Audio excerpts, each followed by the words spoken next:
75 생신날 며느리가 건넨 50만 원짜리 인삼주 한 병. 저는 몸이 아파 마실 수 없어 아픈 사돈께 보냈습니다. 그런데 그날 밤 사돈이 독극물 중독으로 쓰러졌다는 연락을 받았죠. 설마 하는 마음에 아들에게 전화했지만 수화기 너머로 들려온 며느리의 차가운 한마디에 모든 것이 분명해졌습니다. 이것은 단순한 고부 갈등이 아니었습니다. 제 목숨을 건 진실을 밝혀야만 했습니다. 끝까지 지켜봐 주세요. 내 나이 75, 박은희예요. 서울 변두리, 아직 기와지붕의 멋을 간직한 한옥에서 홀로 살고 있어요. 이 집은 남편과 평생을 일궈 만든 우리 삶의 터전이었죠. 마당에는 수십 년 된 벚나무가 한 그루 서 있는데 봄이면 눈처럼 하얀 잎을 흩날리며 저의 적적한 마음을 달래주곤 한답니다. 대청마루에 앉아 정갈하게 닦인 나무 바닥의 감촉을 느끼고 한쪽 벽을 가득 채운 조상님들의 사진을 바라보는 것이 제 하루의 가장 중요한 일과 중 하나예요. 바로 그 집에서 제 75번째 생신 잔치가 열렸어요. 잔치라고 하기엔 너무나 초라하고 쓸쓸한 풍경이었죠.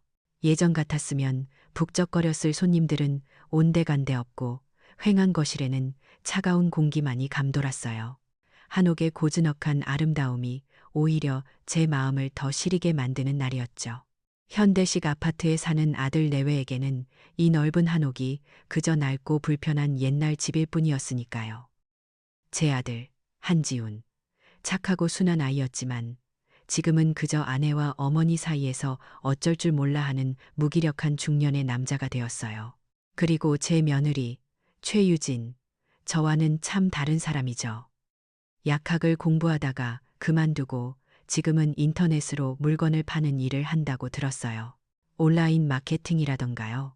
똑똑하고 계산이 빠르며 늘 실리를 먼저 생각하는 요즘 세상에 딱 맞는 그런 사람이죠. 그래서인지 저와는 늘 보이지 않는 벽이 있는 것 같았어요. 그날도 며느리는 억지로 끌려온 사람처럼 어색한 미소만 짓고 있었어요. 한참 만에야 자리에서 일어나더니 제 앞으로 무언가 커다란 상자를 내밀더군요. 번쩍이는 금색 보자기로 포장된 아주 화려한 나무 상자였어요. 어머님, 생신 축하드려요. 이거 정말 귀한 거예요. 어머님 관절염의 특효라고 해서 제가 특별히 준비했어요. 상자를 열어보니 사람 모양을 한 커다란 인삼이 담긴 약주병이 들어있었어요. 척 보기에도 50만 원은 좋게 넘어 보이는 고급스러운 물건이었죠. 며느리는 이 술이 지리산 깊은 곳에서 캔 야생 인삼으로 담근 것이라며 하루에 한 잔씩만 마시면 지긋지긋한 관절염 통증이 싹 가실 거라고 침이 마르게 설명했어요.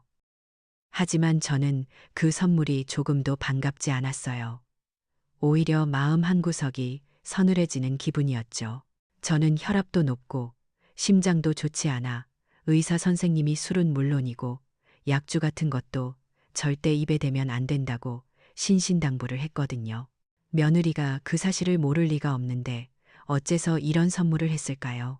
아마 제 건강에는 별 관심이 없었겠죠. 그저 비싼 선물로 며느리 노릇을 다했다는 생색을 내고 싶었을 거예요. 저는 그저 어색하게 웃으며 고맙다는 말만 반복할 뿐이었어요. 그리고 그 화려한 인삼주 상자는 제 방 장롱 깊숙한 곳에 그대로 들어가게 됐죠. 마실 생각도 꺼내볼 생각도 없이요. 그렇게 며칠이 지났어요. 장롱을 정리하다가 문득 그 인삼주 상자가 눈에 들어왔죠. 버리기엔 너무 아깝고 제가 마실 수는 없는 물건. 그때 문득 한 사람이 떠올랐어요. 바로 제 사돈 며느리의 아버지인 최민호 씨였어요. 한때는 참 가깝게 지냈던 사이였죠. 아이들이 막 결혼했을 때만 해도 명절이면 서로의 집을 오가며 웃음꽃을 피우곤 했는데 3년 전 사부인이 세상을 떠나고 사돈어른도 홀로 지내게 되면서 우리 사이도 자연스레 멀어졌어요. 그분도 저처럼 지독한 관절염으로 고생한다는 얘기를 언뜻 들었던 기억이 났어요. 혼자 외롭게 지내며 밤마다 쑤시는 다리 때문에 잠 못 이룰 것을 생각하니 마음이 짠해졌죠. 그래, 이 술은 사돈어른께 드리는 게 좋겠다.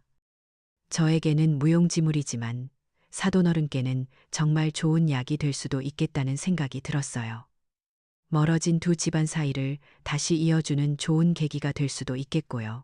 저는 바로 아들 지훈이에게 전화를 걸어 사돈댁에 이 약주를 좀 전해드리고 오라고 부탁했어요.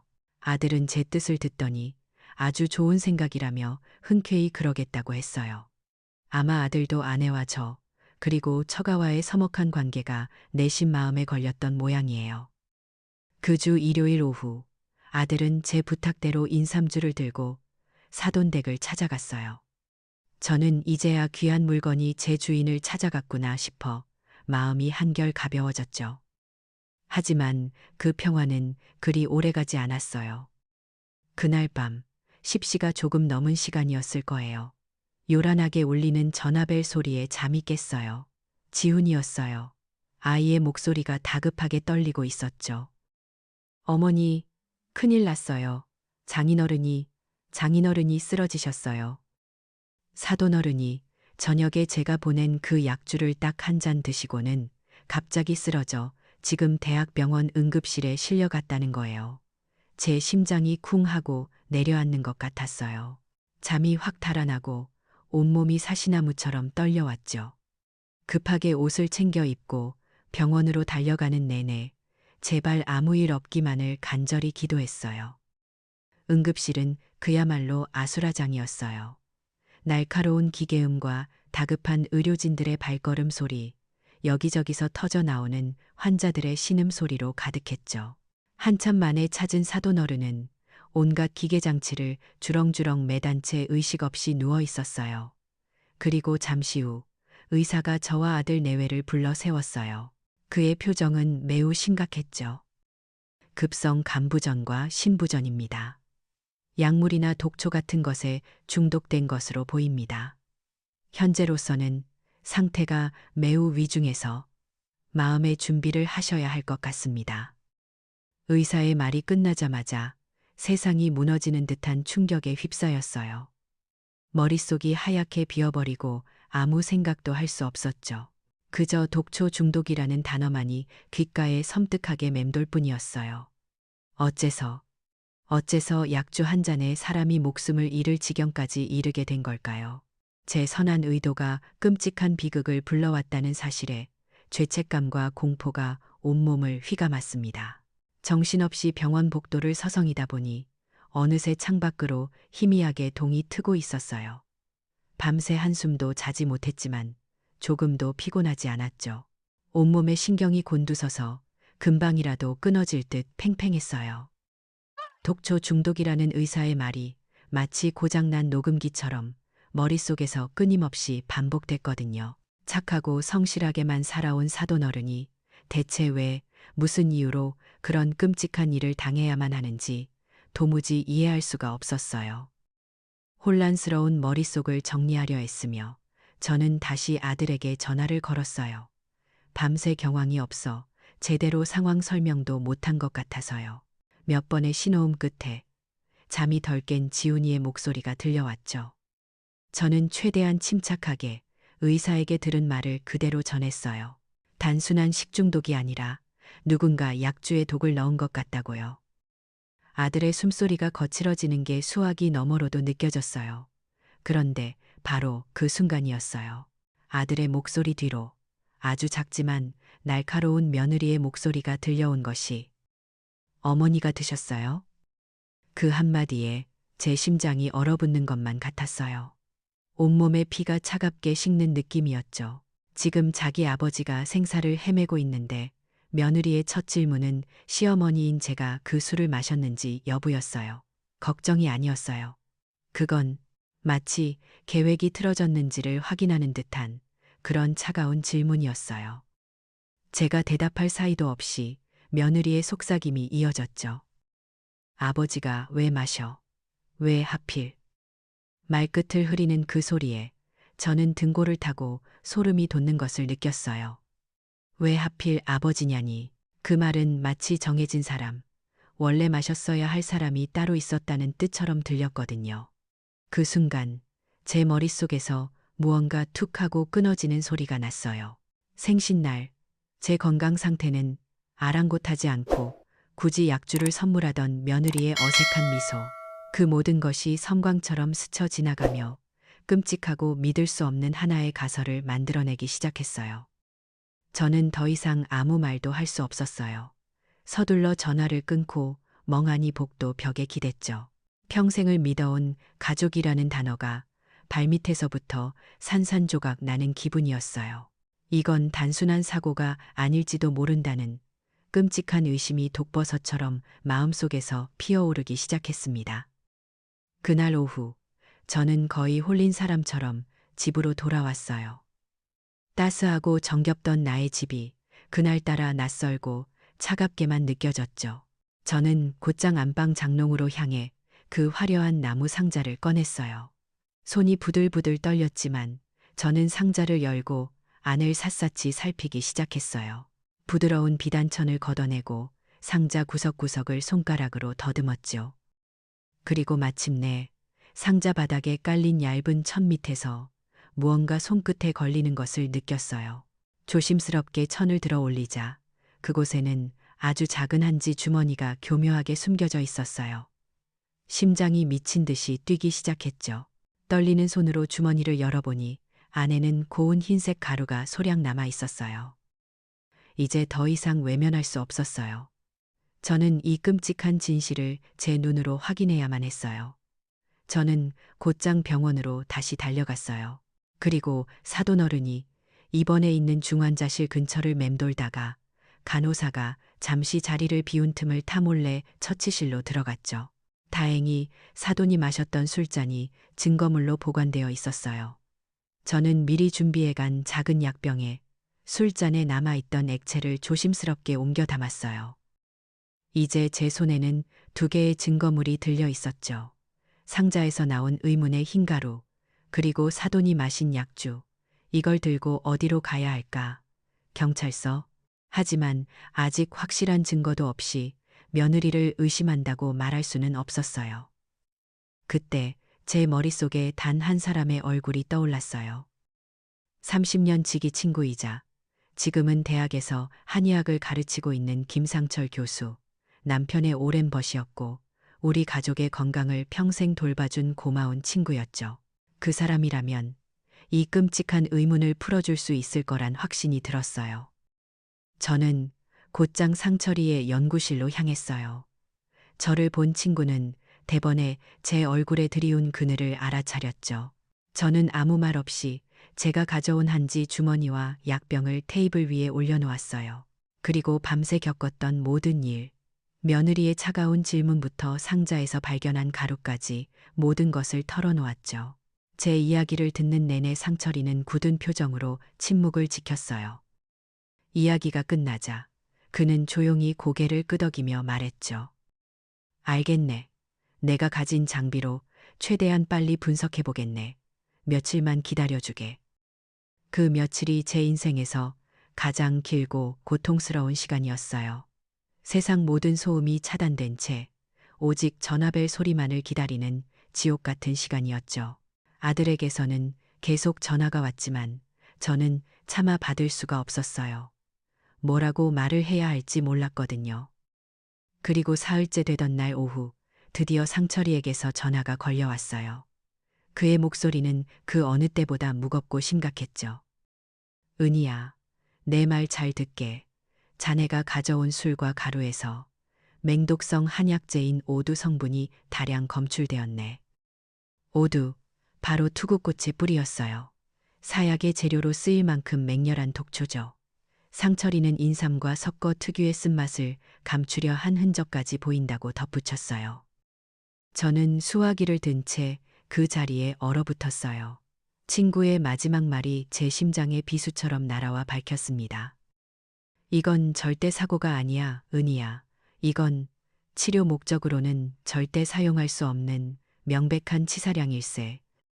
그 말을 듣는 순간 저는 깨달았어요. 그 독이 든 약주는 원래는 제가 마셨어야 했다는 것을. 며느리가 그토록 정성스럽게 포장해서 건넨 그 선물이 사실은 저를 향한 섬뜩한 살이었다는 것을요. 전화기를 든 손이 힘없이 떨어졌어요.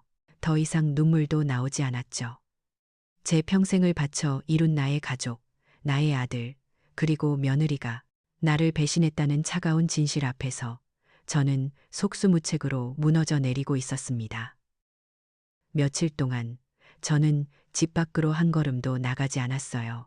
친구 상철이의 목소리가 귓가에서 떠나지 않았거든요. 치사량. 그 단어가 제 가슴을 무겁게 짓누르며 숨을 쉴 수 없게 만들었죠. 슬픔과 분노, 그리고 무엇보다 처절한 배신감이 온몸을 휘감았어요. 하지만 제 안에 무언가가 이대로 무너지는 것을 허락하지 않았어요. 저는 알아야만 했어요. 대체 왜, 무슨 이유로 그 아이가 저를 죽이려고 했는지, 그리고 제 아들은, 제 아들 지훈이는 과연 이 사실을 알고 있는 걸까? 저는 그때 아들 내외의 집에서 벌어지고 있을 광경을 상상했어요. 제 아들은 분명 아내의 그 차가운 한마디를 마음에 담아두었을 거예요. 겉으로는 무기력해 보여도 제 아들은 한번 무언가에 의심을 품으면 끝까지 파고드는 성격이었으니까요. 분명 그는 아내를 거세게 몰아붙였을 거예요. 차갑고 현대적인 두 개의 침실이 있는 그들의 고급 아파트에서요. 아마 처음에는 며느리도 펄쩍 뛰며 부인했겠죠. 하지만 지훈이는 집요하게 물었을 거예요. 당신 그때 왜 어머니가 드셨냐고 물었어? 당신 아버지보다 내 어머니가 먼저였냐고. 그 질문에 며느리는 결국 무너져 내렸을 겁니다. 그리고 눈물과 함께 쏟아져 나온 고백은 제 상상보다 훨씬 더 끔찍하고 비참한 것이었겠죠. 온라인으로 하는 투자에 손을 댔다가 사기를 당해 2억 원이라는 어마어마한 빚을 졌다는군요. 매일같이 빚 독촉에 시달리다 보니 제정신이 아니었다고 했대요. 그래서 인터넷을 뒤지기 시작한 거였어요. 구글이라는 세상 모든 것이 다 나오는 곳에서 전통 약재 효능 같은 걸 검색하다가 우연히 오두에 대한 글을 읽게 된 거죠. 잘못 사용하면 사람이 죽을 수도 있다는 사실을 알게 된 그 순간 그 아이의 마음속에 악마가 싹튼 거예요. 실행은 너무나 간단했어요. 유튜브에서 한의학 관련 동영상을 몇 개 찾아보며 독초를 술에 담그는 법을 익혔고 온라인 약재상에서 미용 연구용이라는 그럴듯한 핑계로 말린 오두를 샀다고 해요. 그리곤 제 생신날 아주 귀한 선물인 척 제게 그 죽음의 약주를 건넨 거였어요. 물론 원래 목표는 저였고 친아버지가 마시게 된 것은 정말 꿈에도 몰랐던 끔찍한 실수였다고 울부짖었겠죠. 거기까지였다면 이야기는 달라졌을지도 몰라요. 하지만 그 아이의 눈물은 진짜 후회의 눈물이 아니었어요. 곧바로 계산적인 태도로 돌변했으니까요. 여보, 나 좀 도와줘. 제발. 아버지는 괜찮아지실 거야. 이건 그냥 사고였잖아. 내가 아버지를 해치려던 건 아니었잖아. 며느리는 아들에게 매달려 애원했다고 해요. 우리의 결혼 생활, 앞으로 태어날 아이, 우리의 미래를 생각해서라도 제발 이 일을 덮어달라고요. 지훈이는 아내의 그 뻔뻔하고 악랄한 모습에 분명 큰 충격을 받았을 거예요. 하지만 제 아들은 너무나 약하고 비겁한 사람이었어요. 가정이 무너지고 사회적으로 지탄받을 것이라는 그 두려움이 아들의 양심을 마비시켜 버린 거죠.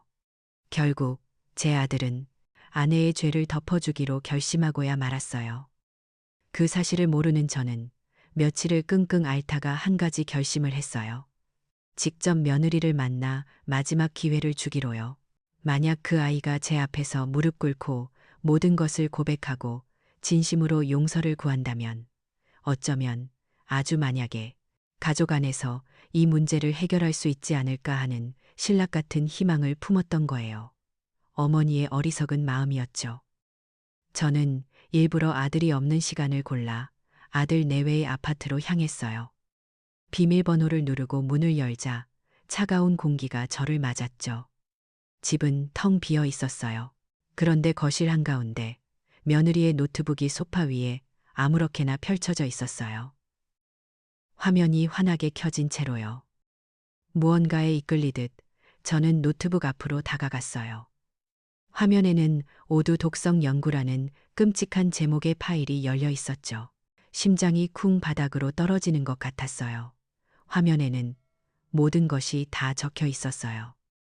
오두의 치사량, 다른 약재와 섞어 쓴맛을 감추는 방법, 그리고 대상, 시어머니 75세, 고혈압 및 심장질환 보유, 소량으로도 치명적일 가능성 높음.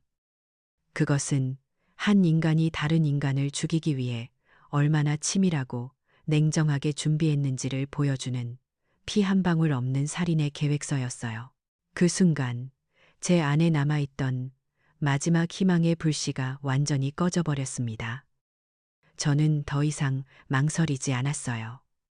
주머니에서 조용히 제 스마트폰을 꺼냈어요.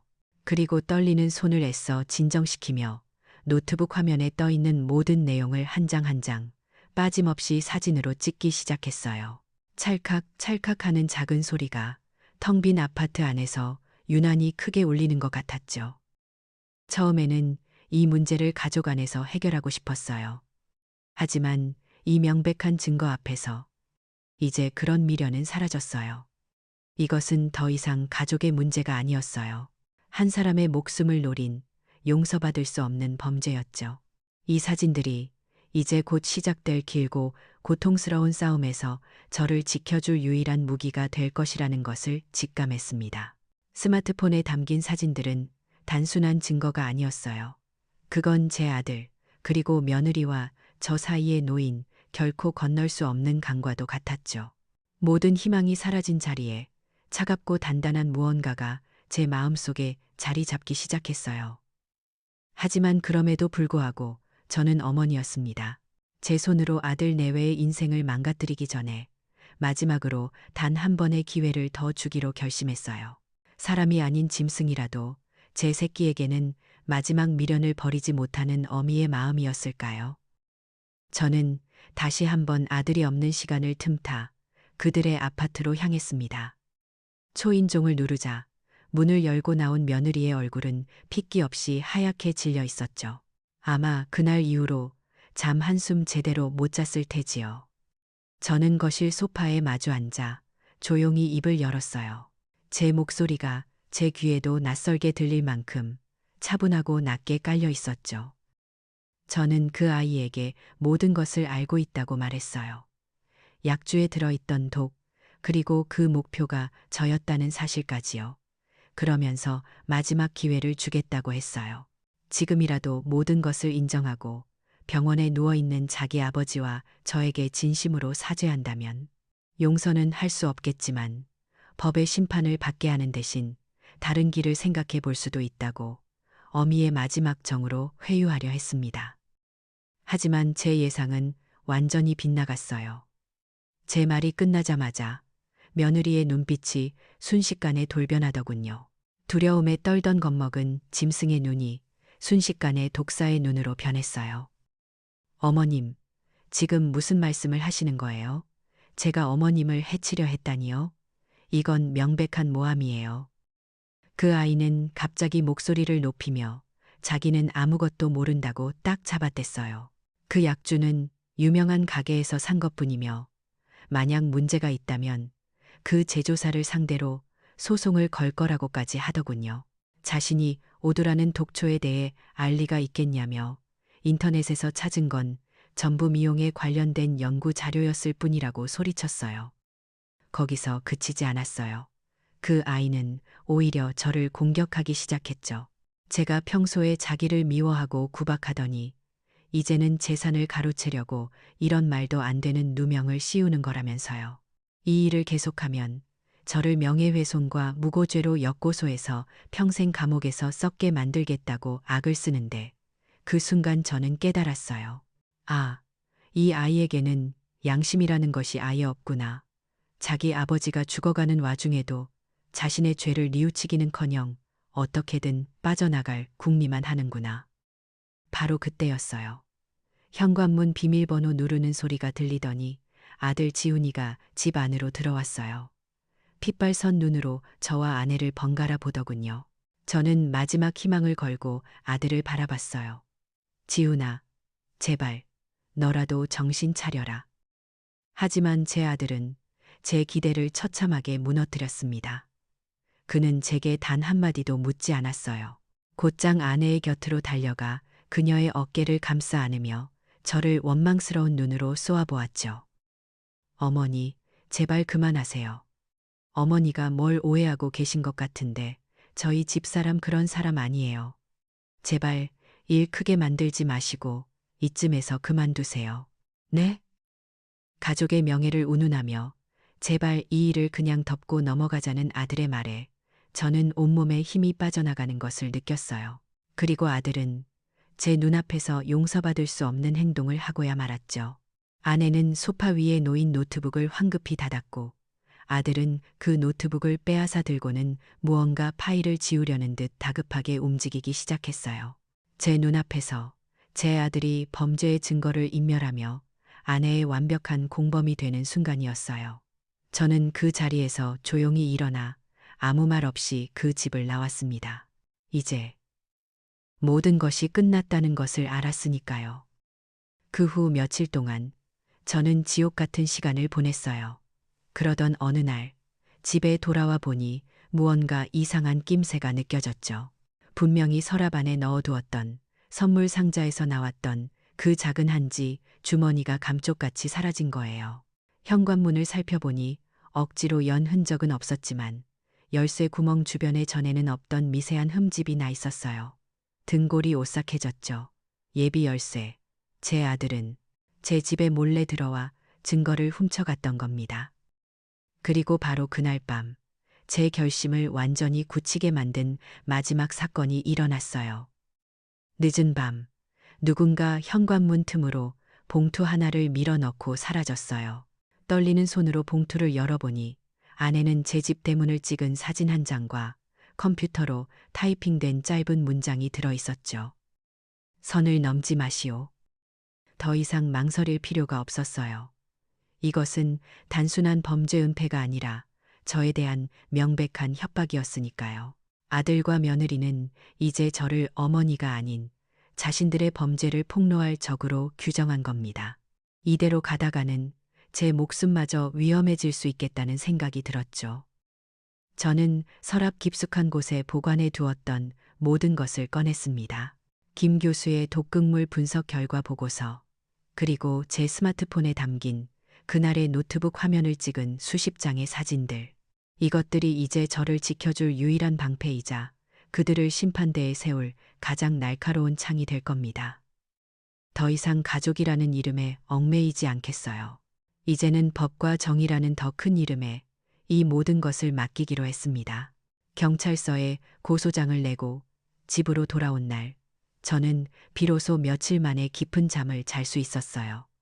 더 이상 혼자 끙끙 앓지 않아도 된다는 안도감 때문이었을까요? 경찰 조사는 생각보다 빠르게 진행되었어요. 제가 제출한 증거들, 특히 김 교수님의 과학적인 분석 보고서와 며느리의 노트북 화면을 찍은 사진들이 결정적이었죠. 경찰은 처음에 반신반의하는 눈치였지만 증거가 워낙 명백하니 더 이상 의심할 수가 없었을 거예요. 얼마 지나지 않아 며느리는 살인미수 혐의로, 아들은 범인은닉 혐의로 기소되었다는 소식이 들려왔어요. 이 소식은 금세 퍼져나가 온 동네가 떠들썩했죠. 어떤 사람들은 저를 독한 시어머니라고 수군거렸고 또 어떤 사람들은 오죽했으면 그랬겠냐며 혀를 찼어요. 이 사건은 그저 한 가정의 비극을 넘어 세대 갈등과 현대 사회의 무너진 도덕성을 보여주는 하나의 상징처럼 되어버렸어요. 그리고 마침내 재판이 열리는 날이 되었어요. 법정으로 들어서는 제 발걸음은 천근만근 무거웠지만 마음은 오히려 담담했어요. 피고인석에 나란히 앉아있는 아들과 며느리를 보니 이제는 눈물도 나지 않았죠. 며느리는 시종일관 억울하다는 표정으로 고개를 뻣뻣이 쳐들고 있었고 아들은 차마 저와 눈을 마주치지 못하고 고개만 푹 숙이고 있었어요. 며느리 측 변호사는 아주 유능한 사람처럼 보였어요. 그는 교묘한 말솜씨로 저를 돈 문제에 집착하고 며느리를 미워한 악독한 시어머니로 몰아갔어요. 제가 며느리에게 앙심을 품고 이 모든 일을 꾸며냈다는 시기였죠. 방청석에서는 술렁임이 일었지만 저는 흔들리지 않았어요. 이지혜 변호사가 제 옆을 든든하게 지켜주었으니까요. 재판의 흐름을 바꾼 것은 증인으로 나온 사돈 최민호 씨의 증언이었어요. 병원에서 겨우 목숨을 건진 그는 수척해진 모습으로 증인석에 섰어요. 그는 떨리는 목소리로 자신의 딸 최유진을 바라보며 말했어요. 네가 어떻게 내 아비한테 이럴 수가 있느냐. 그는 그날의 고통과 죽음의 공포를 생생하게 증언했어요. 딸이 보낸 술을 마시고 죽을 뻔했다는 아버지의 절규에 방청석은 순식간에 숙연해졌죠. 하지만 며느리는 눈 하나 깜짝하지 않았어요. 오히려 자기는 제조사의 과실일 뿐이라며 자기도 피해자라고 소리쳤죠. 결정적인 순간은 제 아들 지훈이가 증인석에 섰을 때였어요. 검사의 날카로운 추궁과 제가 찍은 노트북 사진이라는 명백한 증거 앞에서 아들은 처음에는 아내를 보호하기 위해 거짓말을 했어요. 하지만 검사가 아들의 인터넷 검색 기록, 초호 해독법, 살인미수 형량 같은 것들을 증거로 제시하자 아들은 결국 무너져 내리고 말았어요. 아들은 흐느끼며 모든 것을 자백했어요. 아내의 범행 계획을 알게 된 순간부터 사실을 알면서도 어머니를 속이고 증거를 훔쳤던 일까지 법정은 아들의 울음소리로 가득 찼고 저는 그 모습을 보며 조용히 눈을 감았어요. 아들의 나약함과 어리석음이 결국 우리 모두를 이 끔찍한 비극으로 몰고 온 거였죠. 마지막으로 제가 증인석에 섰어요. 저는 떨지 않았어요. 차분하고 또렷한 목소리로 그날의 일부터 제가 직접 증거를 찾아 나섰던 과정까지 모든 것을 사실대로 이야기했어요. 저는 검사를 바라보며 말했죠. 제가 이 자리에 선 것은 며느리에 대한 미움이나 복수심 때문이 아니라고, 가족이라는 이름으로 끔찍한 범죄를 덮을 수는 없었기 때문이라고요. 제 자식의 죄를 제 손으로 밝혀야 하는 어미의 찢어지는 심정을 이야기할 때 방청석 곳곳에서 흐느낌이 터져 나왔어요. 저는 제 아들을 잃었습니다. 하지만 저는 더 많은 사람들이 위험에 빠지는 것을 막아야 했습니다.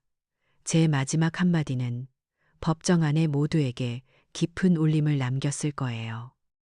모든 증언과 변론이 끝나고 마침내 판결이 내려졌어요. 최유진, 살인미수 혐의로 징역 20년, 한지훈, 범인 은닉 및 증거인멸 혐의로 징역 3년의 집행유예, 땅. 판사의 망치 소리가 울리는 순간 저는 길고 길었던 싸움이 끝났음을 직감했어요. 이겼지만 아무것도 남지 않은 허무한 승리였죠. 법정을 나서자 수많은 기자들이 제게 몰려들었어요. 그들의 질문 세례 속에서 저는 아무 말도 하지 않았어요. 다만 저 멀리서 노인복지관에서 함께 활동하던 할머니 몇 분이 저를 향해 조용히 고개를 끄덕여주는 것을 보았어요. 그 눈빛 속에서 저는 위로를 받았어요. 저는 혼자가 아니었어요. 제 싸움은 저 혼자만의 싸움이 아니었던 거예요. 이 사건은 신문과 뉴스에 대서특필되었어요. 사람들은 잊혀져 가던 효의 가치와 부모를 공경해야 한다는 당연한 도리에 대해 다시 한번 생각하게 되었죠. 제 작은 용기가 세상에 아주 작은 파문을 일으킨 거예요. 비록 모든 것을 잃었지만 저는 제 선택을 후회하지 않아요. 그것이 제게 남은 마지막 자존심이자 이 사회의 어른으로서 해야 할 당연한 책무였으니까요. 재판이 끝나고 6달쯤 지났을까요? 세상은 금세 다른 이야기들로 시끄러워졌고 제 사건은 사람들의 기억 속에서 서서히 잊혀갔어요. 하지만 제 시간은 여전히 그때에 멈춰 있었죠. 며느리는 감옥에서도 조금의 뉘우침도 없이 자기는 억울하다며 계속 항소를 하고 있다는 소식이 들려왔어요. 모든 게 제조사 탓이고 남편 탓이고 악독한 시어머니인 제 탓이라고요. 그 아이는 끝까지 자기 자신을 돌아보지 못했어요. 아들 지훈이는 아내와 이혼하고 집행유예로 풀려났지만 사실상 사회적으로 죽은 사람이나 다름없었죠. 다니던 회사에서도 잘리고 주변 사람들도 모두 등을 돌렸으니까요. 하루는 아들이 헬쑥한 얼굴로 저를 찾아왔어요. 털썩 무릎을 꿇고는 잘못했다며 용서해달라며 울더군요. 하지만 용서라는 게 그렇게 쉬운 말일까요? 저는 아들을 일으켜주지 않았어요. 그저 한참을 내려다보다가 네가 정말로 잘못한 게 무엇인지 스스로 깨닫게 될 때까지는 나를 찾아오지 말라고 차갑게 말하고는 문을 닫아버렸죠. 그건 아들을 향한 미움이 아니라 제 아들이 다시 한 사람으로 바로 서기를 바라는 어미의 마지막 가르침이었어요. 저는 서울의 그 한옥집을 팔기로 결심했어요. 남편과의 추억이 깃든 소중한 곳이었지만 이제는 너무 많은 아픔과 상처가 베어버렸거든요. 집을 판 돈의 일부는 노인들을 돕는 단체에 기부했어요. 그리고 저는 남은 돈을 챙겨 무작정 부산으로 향했죠. 파도 소리가 들리는 작은 어촌 마을에 조그마한 집을 하나 얻었어요. 복잡한 서울을 떠나 제 남은 인생을 조용히 정리하고 싶었거든요. 부산에서의 제 하루는 매일 아침 바닷가를 산책하는 것으로 시작되었어요. 밀려오는 파도를 보고 끼룩거리는 갈매기 소리를 들으며 마음의 평화를 찾으려 애썼죠. 처음에는 동네 사람들이 저를 외지에서 온 이상한 할머니라고 생각하는 것 같았지만 제 사연을 알게 된 뒤로는 저를 존경과 연민이 섞인 눈으로 바라봐 주었어요. 그러던 어느 날 저는 제가 받은 상처를 그저 끌어안고만 있을 수는 없다는 생각이 들었어요. 이 아픔을 무언가 의미 있는 일로 바꿔야 했어요. 저는 제가 평생을 살아오며 얻은 지혜, 특히 약초나 전통 음식에 대한 지식을 다른 사람들과 나누기로 마음먹었어요. 그래서 마을회관의 작은 공간을 빌려 은희의 지혜 곳간이라는 작은 사랑방을 열었죠. 처음에는 동네 할머니 몇 분이 마실 삼아 찾아오시는 정도였지만 제가 알려드리는 건강 비법이나 음식 이야기가 입소문을 타면서 점점 찾아오는 사람들이 늘어났어요. 제 이야기는 부산의 작은 지역 신문에 실리게 되었어요. 비극을 이겨내고 지혜를 나누는 할머니라는 제목이었죠. 그 기사가 나가고 며칠 뒤 시청에서 연락이 왔어요. 제 활동이 지역 사회에 좋은 모델이 될 수 있겠다며 작은 지원금을 보내주겠다는 거였죠. 공식적인 인정을 받은 거예요. 제가 평생을 지켜온 전통적인 지식들이 더 이상 낡고 쓸모없는 것이 아니라 사람들에게 실질적인 도움을 줄 수 있는 귀한 자산이라는 것을요. 그렇게 2년이라는 시간이 흘렀어요. 이제 은희의 지혜 곳간은 동네 사랑방을 넘어 부산을 찾는 관광객들도 일부러 들르는 작은 명소가 되었죠. 저는 그곳에서 사람들에게 약초를 안전하게 사용하는 법, 제철 식재료로 건강한 밥상을 차리는 법을 가르쳤어요. 제 유튜브 채널도 생겼어요. 젊은이들이 도와줘서 만든 건데 거기서 제 지식을 더 많은 사람들에게 알려주고 있죠. 며느리가 인터넷을 이용해 악행을 저질렀다면 저는 그걸 이용해 선한 영향력을 나누고 있는 셈이에요. 어느 날 오후 마을 장터에서 시끄러운 소리가 들렸어요. 한 젊은 약장수가 자기가 파는 약이 만병통치약이라며 동네 어르신들을 속이고 있더군요. 저는 한눈에 그가 사기꾼이라는 걸 알아챘어요. 제가 겪은 일이 있었기에 그런 거짓말에 더 민감해졌거든요. 저는 망설이지 않고 앞으로 나섰고 그의 거짓을 조목조목 따져 물었어요. 결국 그는 경찰에 붙잡혔고 하마터면 큰 돈을 잃을 뻔했던 한 젊은 새댁이 제게 찾아와 연신 고맙다고 인사를 했어요. 그녀가 제게 물었어요. 할머니, 어떻게 그걸 아셨어요? 저는 잔잔한 바다를 바라보며 대답했죠. 나도 예전에 크게 당할 뻔한 적이 있거든. 내가 겪은 아픔을 다른 사람은 겪지 않았으면 하는 마음뿐이란다. 그 순간 저는 깨달았어요. 진정한 구원은 복수가 아니라 다른 사람을 지켜주는 것에서 온다는 것을요. 가끔 아들이 부산으로 저를 찾아와요. 이제는 무작정 용서를 구하지 않아요. 그저 묵묵히 제 옆에서 지혜 곳간의 허드레시를 돕고 제가 하는 이야기를 조용히 듣고 가죠. 저희 사이의 상처가 완전히 아물려면 아직도 오랜 시간이 걸리겠지만 우리는 아주 조금씩 서로를 다시 배우고 있어요. 오늘도 저는 지혜 곳간의 텐마루에 앉아 찾아온 아이들에게 쑥의 효능에 대해 이야기해주고 있어요. 제 옆에서는 이제 제법 의젓해진 아들이 약초를 다듬고 있고요. 문득 그런 생각이 들었어요. 한 가족이 깨지는 것은 세상에서 가장 큰 형벌이지만 그 잿더미 속에서도 새로운 희망은 피어날 수 있다는 것을요. 저는 제 아픔을 이겨내고 제 지혜를 나누며 제 남은 삶의 의미를 찾았어요. 그리고 그 안에서 저는 진정한 평화와 구원을 얻었답니다. 박은희 할머니의 이야기는 우리에게 진정한 정의가 무엇인지 보여줘요. 그것은 단순히 가해자를 처벌하는 것에서 끝나지 않았어요. 자신의 가장 깊은 상처를 다른 누군가를 지켜내는 더 큰 힘으로 바꾸었을 때 비로소 스스로를 구원할 수 있었던 거죠. 가장 위대한 복수는 파괴가 아닌 희망을 만드는 것이었어요.